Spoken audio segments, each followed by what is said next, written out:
नमस्कार मित्रों, मैं हूं डॉक्टर हरिनिवास। चैनल है संस्कृत साहित्य एवं संस्कृति। हम इस समय चर्चा कर रहे हैं भारतीय ज्ञान परंपरा IKS इंडियन नॉलेज सिस्टम। 140 प्रश्नों के जवाब हम देख चुके हैं। कुल 300 के आसपास प्रश्न हैं और इसमें से हम आधी यात्रा पूरी कर चुके हैं, ये इस वीडियो के बाद कह पाएंगे। चलिए आज 141वें प्रश्न से आगे चर्चा करते हैं। पिछले वीडियो में मैंने कहा था कि अभी वास्तुशास्त्र जो भारतीय ज्ञान परंपरा का एक बड़ा ही सुदृढ़ भाग है, उसकी चर्चा यहां से प्रारंभ हो रही है। वास्तुशास्त्રમાં ની ચર્ચા કરવામાં આવી છે। ऑप्शन है वास्तुशास्त्र में इनकी चर्चा की गई है। ऑप्शन है टाउन प्लानिंग की, मंदिर आर्किटेक्चर की, सिविल आर्किटेक्चर की, और अंतिम ऑप्शन है उपरोक्त तमाम या इन तीनों की। तो स्वाभाविक है कि इसका जवाब है इन तीनों की, क्योंकि शहरों की संरचना किस प्रकार की होनी चाहिए हमारे वास्तुशास्त्रों में इसका भी उल्लेख पाया जाता है। मंदिर की डिजाइनिंग किस प्रकार की होनी चाहिए, किस प्रकार के उसके स्तंभ होने चाहिए, किस प्रकार का उसका मंडप होना चाहिए, किस प्रकार का उसका आधार स्तंभ होना चाहिए, किस प्रकार की सारी चीज़ें होनी चाहिए, ये पूरा उल्लेख वहाँ पे पाया जाता है। और घर की बात तो है ही, आप वास्तुशास्त्र को घर के लिए ही तो सबसे अधिक जानते हैं, और सबसे अधिक ज़रूरत इस समाज में अगर है वास्तुशास्त्र की तो घरों के लिए है। तो इन तीनों का ही उल्लेख पाया जाता है, इसलिए इसका जवाब होगा उपरोक्त तमाम। चलिए आगे बढ़ते हैं। वास्तुशास्त्र नी माहिती प्रदान करे छे, यानी वास्तुशास्त्र आपको इन चीज़ों की जानकारी देता है। बांधकाम माटे क्रम, यानी कंस्ट्रक्शन जो होना चाहिए उसमें पहले क्या होना है, फिर क्या होना है, और किस प्रकार से उसको आगे बढ़ना चाहिए। आजकल जैसे आप देखते हैं शहरों में बड़ी बड़ी बिल्डिंगें बनती हैं, पहले सारे स्लैब भर दिए जाते हैं, एक के बाद एक स्लैब भरते चले जाएंगे, फिर उसके अंदर ईंटों की चिनाई होती चली जाएगी। इस कंस्ट्रक्शन को अगर वास्तुशास्त्र की दृष्टि से देखा जाए तो उतना मजबूत नहीं मान सकते हैं, क्योंकि ईंटों का कॉलम के अंदर जो उसका जकड़न होनी चाहिए, जो उसकी पकड़ होनी चाहिए, वो उस रूप से नहीं हो सकती है। सिर्फ सीमेंट से जो उसके सांधे भर दिए गए हैं, उसके आधार पे जो पकड़ उसमें हो गई वो हो गई है। वास्तव में या तो उसमें से सलिए निकले होने चाहिए, जिन सलियों के साथ इनका जुड़ाव होना चाहिए, या फिर दीवारें लेने के बाद कॉलम भरा जाए तो मजबूताई जो उस समय आएगी उतनी मजबूताई इसमें नहीं ही होती है। तो यहाँ उस बांध काम को जब आपको कंस्ट्रक्शन को करना है तो उसमें किस चीज़ का क्रम क्या होना चाहिए, ये चीज़ की जानकारी मिलती है। बांध कामनी पवित्रतानी जरूर, देखिए ये बड़ी महत्वपूर्ण बात है। आजकल क्या होता है कि हमें एक ज़मीन मिलती है, हमें ये भी नहीं पता होता है वो ज़मीन शुद्ध है, अशुद्ध है, योग्य है, अयोग्य है। बस सस्ती मिल गई, जहाँ मिल गई उसको हमने ले लिया, उसके ऊपर जैसा चाहा वैसा कंस्ट्रक्शन हो गया। कंस्ट्रक्शन के समय पे भी बहुत कम लोग हैं, मतलब कॉरपोरेशन में से तो नक्शा पास करवाते हैं, लेकिन किसी वास्तुशास्त्री के पास, किसी ज्योतिषविद के पास उसकी जानकारी प्राप्त करने की कोई कोशिश नहीं की जाती है। हम कई बार घरों में रहने चले जाते हैं, घर बना लेते हैं, और फिर हमेशा ही अशांति बनी रहती है। कभी आर्थिक परेशानी रहेगी, कभी पारिवारिक परेशानी रहेगी, कभी संतानों को लेकर के परेशानी रहेगी, कभी उनके एजुकेशन को लेकर परेशानी रहेगी, कभी अपने धंधे व्यवसाय को लेकर के परेशानी रहेगी। इन सब के पीछे का जो मुख्य कारण होता है वो ज़मीन होती है, या उस ज़मीन पे किया गया आपके द्वारा कंस्ट्रक्शन होता है। क्योंकि आप एक चीज़ तो मान लेंगे कि गुजराती में एक कहावत है कि धरती नो छेड़ो घर, यानी आप पूरी दुनिया में घूम के आ जाइए लेकिन परम शांति आपको अपने घर पे ही आकर के मिलती है। अब जब आपको शांति घर पे आके मिलनी है और आपको जीवन का ये मान लीजिए कि और सब जगह पे आप 30-35% ज़िंदगी गुजारते हैं, 65% ज़िंदगी आपकी अपने घर में गुजरती है। और अगर वो घर, वो जगह, उसका कंस्ट्रक्शन, वो सारी चीज़ें व्यवस्थित ना हो तो आप ये मान लीजिए कि 65% लाइफ की जो नेगेटिविटी होगी या उसकी जो अपवित्रता होगी, उसकी असर कहीं ना कहीं आपके उस 33% पे भी पड़ेगी। तो परिणाम ये कि पूरी लाइफ या पूरा समय ही आपका खराब हो जाता है। ऐसी स्थिति से बचने के लिए बांध कामनी पवित्रता का ज्ञान करना बहुत जरूरी, ये भी एक बहुत आवश्यक ज्ञान है जो यहाँ से मिलता है। ભૌમિતિક ગોઠવણી, ભૌમિતિક પેટર્ન, લય અને સમપ્રમાણતાનો ઉપયોગ કરીને પ્રકૃતિ અને બ્રહ્માંડ સાથે આર્કિટેક્ચરનું एकीकरण। देखिए, हमारे यहाँ कहते हैं कि पुराने समय में गांव में घर कच्चे हुआ करते थे, लेकिन मन को बड़ी शांति हुआ करती थी। लोगों के पास खाने के लिए 2 समय की रोटी नहीं थी, लेकिन फिर भी वो बड़े स्वस्थ भी रहते थे और बड़े शांत भी रहते थे, झगड़े भी नहीं हुआ करते थे, परिवार भी एक साथ रह सकते थे। इस प्रकार की हमारे बड़े बुजुर्ग हमें याद दिलाते हैं, या इस प्रकार की बातें हम सुनते हैं। कहीं ना कहीं उन घरों का जो कंस्ट्रक्शन था वो इसके लिए कारणभूत हुआ करता था, क्योंकि उस समय जब भी हम घर बनाते थे इस चीज़ का ख्याल अवश्य रखा जाता था कि शुद्धता कैसे होगी, अशुद्धता कैसे होगी, पवित्रता कैसे मिलेगी, कहाँ क्या होगा तो अपवित्र हो जाएगा, हमें वायु कहाँ से मिलेगी, हमें प्रकाश कहाँ से मिलेगा, क्योंकि ना तो उस समय इलेक्ट्रिक थी, ना उस समय इस प्रकार से एसी थे, ना ही इस प्रकार से पंखे वगैरह थे। तो हमें इस चीज़ का ख्याल रखना ही पड़ता था कि वायु का आवागमन किस प्रकार से होगा या प्रकाश हमें किस प्रकार से प्राप्त होगा। यहाँ तक कि चंद्रमा की चांदनी भी हमें रात्रि में मिलनी चाहिए। इन बहुत सारी बातों का ख्याल उसमें रखा जाता है। यानी व्यक्ति अपने घर में रहते हुए भी प्रकृति के साथ जुड़ा रहता था, ये मेरा कहने का तात्पर्य है।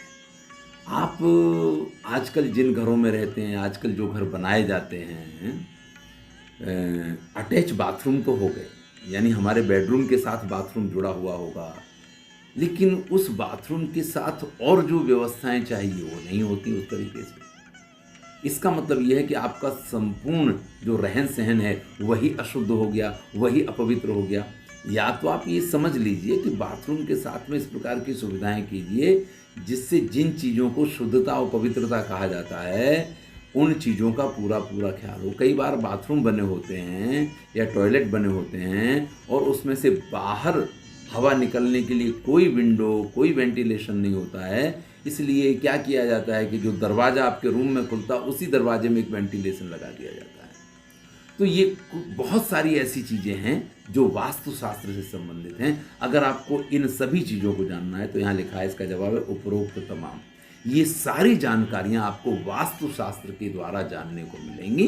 तो वास्तुशास्त्र के द्वारा बनाए गए घरों में जो लोग रहते हैं या जो वास्तुशास्त्रियों के पास से थोड़ा बहुत अपना कंस्ट्रक्शन से पहले सलाह मशवरा कर लेते हैं और उनकी बात का पालन भी करते हैं। कई बार क्या होता है, हम किसी वास्तुशास्त्री के पास जाते हैं और बड़े अच्छे ढंग से उससे सारी बातें पूछ लेते हैं, हम उसको दक्षिणा भी दे देते हैं, उसको जो उसके पैटर्न में होता है, जो उसका तय होता है। लेकिन फिर हमें पता चलता है कि उसने जो जो बातें हमसे कही हैं वो तो किसी तरीके से हमारे मकान में हमें सूट ही नहीं कर रही हैं, हम उस तरीके का घर बना ही नहीं सकते हैं। तो दक्षिणा भी दे के आते हैं, हम उससे जान के भी आते हैं और फिर भी हम उस प्रकार का कंस्ट्रक्शन नहीं करते हैं, क्योंकि हम ये देखते हैं कि सुविधाएं हमें मिलनी चाहिए। भैया कितनी भी सुविधाएं ले लेंगे, जब तक मानसिक शांति नहीं मिलेगी ना तब तक सारी सुविधाएं बेकार हैं। इसलिए ये ख्याल रखिए कि किसी वास्तुशास्त्री से अगर आपने सलाह मशवरा किया है और उसने आपको कुछ अच्छी सलाह दी है तो उनका पालन कीजिए। सुविधाएं कम हो जाएं वो चलेगा, लेकिन मन की शांति अगर कम हो गई तो सब कुछ व्यर्थ हो जाएगा।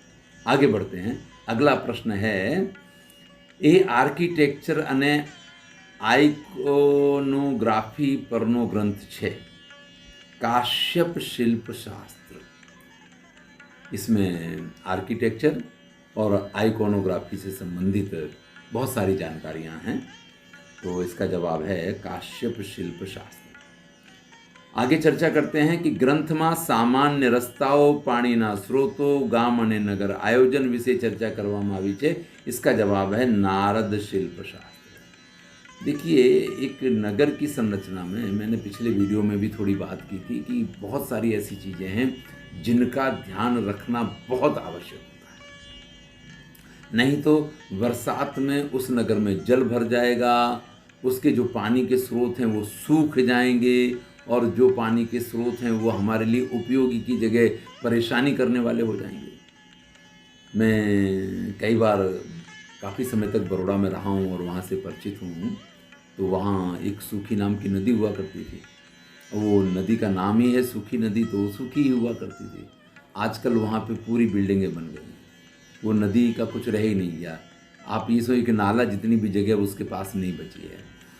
तो स्थिति क्या होती है कि उस नदी के पट में भले वो बाकी दिनों में सूख जाए, बरसात में वहाँ जो पूरे आसपास के गांवों का पानी का बहाव आया करता था, अभी भी उसका तो रास्ता वही है पानी का। अब आपने बिल्डिंगें बना ली, सोसाइटियाँ बना ली, तो परिणाम क्या होता है कि जब भी अधिक बारिश हो जाएगी और वो नाला जितना जो छोड़ा गया है उसमें से पानी नहीं निकल पाएगा, तो सारी जितनी सोसाइटियाँ हैं उनमें पानी भरा फिरेगा, सब लोग फिर परेशान होंगे। तो 2-4 दिन सब लोग बड़े दिक्कत परेशानी में रहेंगे। वैसे भी नदी सूखी ही है, यानी वो पानी जिस दिन 2-3 दिन में निकल गया तो उसके बाद लोगों को शांति हो जाती है। तो ये नगर व्यवस्था में पानी के जो स्रोत हैं, अब वो पानी आकर के जिस तालाब में भरा करता वो तालाब भी खत्म हो गया। तालाब खत्म हो गया, आपकी ज़मीन के नीचे जो पानी जाना चाहिए उसके साधन आपने ख़त्म कर दिए हैं। आजकल आप शहरों को देखते हैं, अधिकांश रास्ते पक्के हैं, रास्ते के बगल के फुटपाथ पक्के हो गए हैं। अब तो सोसाइटियों के अंदर की गलियां और गलियों के साइड की जगह सब जगह पे इस तरीके की व्यवस्थाएं कर दी गई हैं कि पानी को ज़मीन के अंदर जाने का कोई मार्ग ही नहीं मिलता है। मैं ये कहता हूँ कि किसी भी सोसाइटी को जब आप पक्का बनाते हैं तो उस सोसाइटी के जल को सोसाइटी से बाहर निकलने का रास्ता मत दीजिए। उसी सोसाइटी के अंदर आप इस प्रकार का व्यवस्था कीजिए कि उस सोसाइटी का पूरा जल है वो वहीं अंडरग्राउंड ज़मीन के अंदर उतर जाए, जिससे कि पानी के स्रोत आपके श्रेष्ठ बन पाएँ। तो जो सरकारी तंत्र इन चीज़ों का ख्याल कर रहे हैं, इन चीज़ों की व्यवस्थाएं कर रहे हैं, उनको इसकी भी व्यवस्था करनी चाहिए। नारद शिल्प शास्त्र के अंदर इस ग्रंथ में सामान्य रास्ते कैसे होने चाहिए, पानी के स्रोतों की क्या व्यवस्था होनी चाहिए और नगर आयोजन में अन्य किन बातों का ख्याल रखना चाहिए, वो सारी चर्चा इसमें की गई है। मैं तो कहता हूँ कि जो आर्किटेक्ट इंजीनियर हैं उनके अभ्यासक्रम में नए तो ग्रंथ होते हैं, एक आध पुराना ग्रंथ भी रखिए, फिर आप देखिए कि हमारी संस्कृति क्या कहती है। क्योंकि हमारे जो शास्त्र हैं वो हमारे भूगोल के अनुसार लिखे गए हैं, और आप आजकल जो शास्त्र पढ़ते हैं या जो ग्रंथ पढ़ते हैं वो किसी परदेशी के द्वारा लिखा गया आर्किटेक्चर ग्रंथ अगर है तो, या वर्तमान किसी भारतीय विद्वान के द्वारा भी लिखा गया है जो प्रकृति से इतना परिचित नहीं है, जो हमारी भौगोलिक स्थिति के ऊपर इतना ध्यान नहीं देता है, तो वो डिजाइनिंग आप समाज को दे करके उसका कोई कल्याण नहीं करेंगे। उसके आधार पे जो भी अभ्यास आपने किया है वो कहीं ना कहीं लोगों के लिए मुश्किल करने वाला ही होगा। ऐसा तो नहीं है कि शहरों की संरचना में आजकल जो इंजीनियर होते हैं वो पढ़े लिखे नहीं होते हैं, जो रोज रास्ते का नाप निकालते हैं सब करते हैं वो पढ़े लिखे नहीं होते हैं। पढ़े लिखे तो होते हैं, लेकिन उनको ये जो प्राचीन हमारे ग्रंथों इसका ज्ञान नहीं होता है। इसका परिणाम ये आता है कि बहुत सारे शहरों में ये पानी भरने की समस्या आप देख सकते हैं। चलिए हम आगे बढ़ते हैं। 145वां प्रश्न आता है, ગ્રંથમાં વાસ્તુ પરીક્ષામાં નિયુક્ત કરવા માટેની જગ્યાઓ, હ્યુમન રિસોર્સ અને સામગ્રીના અભિગમની ચર્ચા કરવામાં આવી છે। વિશ્વકર્મા પ્રકાશ ग्रंथ का नाम है। यानी इस ग्रंथ के अंदर जो भूमि है उसकी परीक्षा कैसे करनी, यानी आप जिस जगह अपना मकान बनाना चाहते हैं, देखिए जो फ्लैट बन रहे हैं उसमें तो आपके पास कोई अवकाश ही नहीं है। अगर आप शहर में हैं, कोई फ्लैट खरीद रहे हैं कि आप भूमि परीक्षण करें, लेकिन अगर आपने एक प्लॉट लिया है, अपना घर बनाना चाहते हैं, उसका भूमि परीक्षण बहुत ज़रूरी होता है। यानी ये भूमि लाभदायी है या हानिकारक है, इसके लिए एक सामान्य नियम है। बहुत संक्षेप में आपको बताता हूँ कि एक 2x2 का गड्ढा खोदा जाता है, 2 फुट चौड़ा, 2 फुट गहरा और 2 फुट लंबा, इस प्रकार का गड्ढा खोदते हैं। और नियम ये कहता है कि आप उसको पानी से पूरा फुल भर दीजिए। आज आपने उसको पानी से पूरा फुल भर दिया है, प्रातःकाल जाकर के जब आप देखते हैं, अगर आपको उस गड्ढे में पानी मिलता है, अगर वो पूरी तरीके से सूख गया है, तो मान लीजिए कि वो जगह आपके लिए उपयुक्त नहीं है, वो जगह कभी भी आपको लाभ नहीं देगी। अगर वो गड्ढा किसी तरीके से पूरा भरा हुआ रहता है, तो आप समझ लीजिए कि वो ज़मीन आपके लिए बड़ी ही फलद्रुप है और बहुत लाभ करवाने वाली है। और आप देखते हैं कि वो गड्ढा आपने भरा था, आधा रह गया है, तो भी वो जगह श्रेष्ठ मानी जाएगी, क्योंकि उसके अंदर अगर पानी है तो वो जगह श्रेष्ठ ही है, वो आपको कभी भी परेशानियों में नहीं डालेगी। इस प्रकार के कुछ हमारे पास नियम हैं। उन नियमों का अगर हम पालन करें या उसके आधार पर भूमि परीक्षण वगैरह करें और फिर उस जगह पर अपने घर को बनाएं, तो हम अत्यधिक सुख और आनंद का अनुभव कर सकते हैं। और विश्वकर्मा प्रकाश में इस प्रकार की बहुत सारी बातों का उल्लेख पाया जाता है। 146वां प्रश्न है, ગ્રંથમાં માપન પદ્ધતિ, આર્કિટેક્ચરનું વર્ગીકરણ, ગ્રાઉન્ડ પ્લાન વગેરેની ચર્ચા કરવામાં આવી છે। मानसरा नाम का जो ग्रंथ है, इसमें माप कैसा होना चाहिए। हम जनरली देखते हैं फ्लैट वगैरह में 10 बाई 10 का रूम बनाया जाता है, तो भाई 10 बाई 10 का रूम है, लेकिन हमारे शास्त्र इसका निषेध करते हैं। वो कहते हैं कि बिल्कुल 10 बाई 10 का रूम नहीं हो सकता। आप 9 बाई 11 का रख लीजिए रूम को, आप बिल्कुल चौरस 10 बाई 10 का रूम नहीं बना सकते, इसका निषेध है हमारे शास्त्र में। लेकिन आप अधिकांश फ्लैट के अंदर जाएंगे, वो अपनी सुविधा देखते हैं और लोग भी देखते हैं कि हाँ 10 बाई 10 का ये साइज बराबर है। भाई ये साइज वैसे बराबर है, लेकिन शास्त्र इसका निषेध करते हैं। शास्त्र कहते हैं कि भाई 10 बाई 10 का रूम नहीं हो सकता है, आप 9 बाई 11 का बना लीजिए, आप 9 बाई 10 का कर लीजिए, या 10 बाई 12 का कर लीजिए। ये श्रेष्ठ व्यवस्था है। 10 बाई 10 का रूम नहीं होना चाहिए, या 9 बाई 9 का रूम नहीं होना चाहिए, 12 बाई 12 का रूम नहीं होना चाहिए, 14 बाई 14 का नहीं होना चाहिए। इन चीज़ों का निषेध किया गया है। लेकिन हम देखते हैं कि जितना बिल्कुल चौरस है उतना ज़्यादा अच्छा है, लेकिन शास्त्र इस चीज़ का निषेध करते हैं। तो मापन पद्धति क्या होनी चाहिए, फिर उसका आर्किटेक्चर वर्गीकरण किस प्रकार का होना चाहिए, ग्राउंड प्लान किस प्रकार का होना चाहिए। आजकल जिन जिन चीज़ों की डिमांड एक अच्छा घर बनाने के लिए होती है, उन सारी चीज़ों का उल्लेख इस मानसरा नाम के ग्रंथ में पाया जाता है।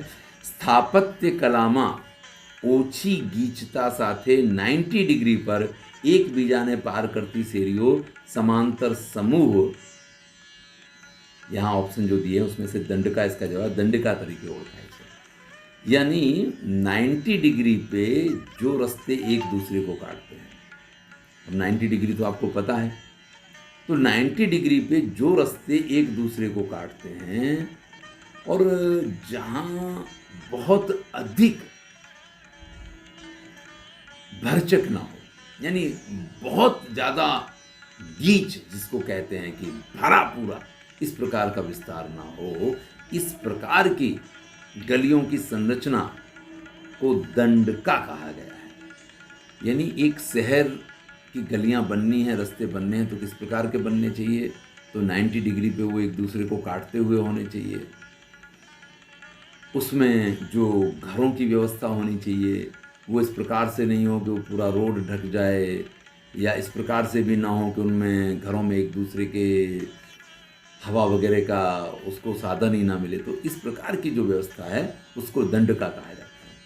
स्थापत्य कलामा स्वस्तिक आकारनी डिजाइन केंद्र में मंदिर 8 दरवाजा ते तरीके ओळखाय छे, तो इसको स्वस्तिक ही दिया गया है नाम इसका, कि स्वस्तिक आकार की डिजाइन वाला केंद्र हो और उसमें 8 दरवाजे हों।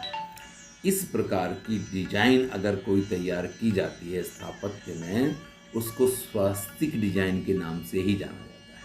हम यहाँ पे आ गए हैं 149वें प्रश्न के ऊपर।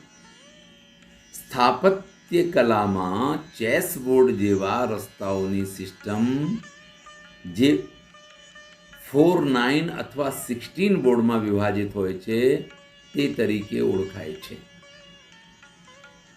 स्वस्तिक, पद्मका, प्रस्तारा, दंडका। तो दंडका हम देख चुके हैं, स्वस्तिक भी हम देख चुके हैं इससे पूर्व। यहाँ इसका प्रकार कहा गया है प्रस्तारा, ये प्रस्तारा प्रकार इसका है। अगले प्रश्न पे चलते हैं। स्थापत्यમાં દરિયા કિનારા માટે શ્રેષ્ઠ ડિઝાઇન એટલે ધનુષ્ય જેવું अर्ध गोलाकार माળખું, जे इसका जवाब होगा धनुष को धनुष की जो प्रत्यंचा होती है उसको कारमुका कहा जाता है। तो इसको कहा जाता है कारमुका। इसके जो 4 ऑप्शन हैं स्वस्ति, पद्मका, दंडका। तो दंडका, स्वस्ति वगैरह को हम देख चुके हैं, तो इसका जवाब है कारमुका। चलिए यहाँ आकर के हमारे 10 प्रश्न पूरे हो गए हैं। तो इससे आगे की चर्चा तो वास्तुशास्त्र की ही चल रही है, लेकिन बाकी के प्रश्नों की चर्चा हम अगले वीडियो में करेंगे। धन्यवाद। मैं हूँ डॉक्टर हरि।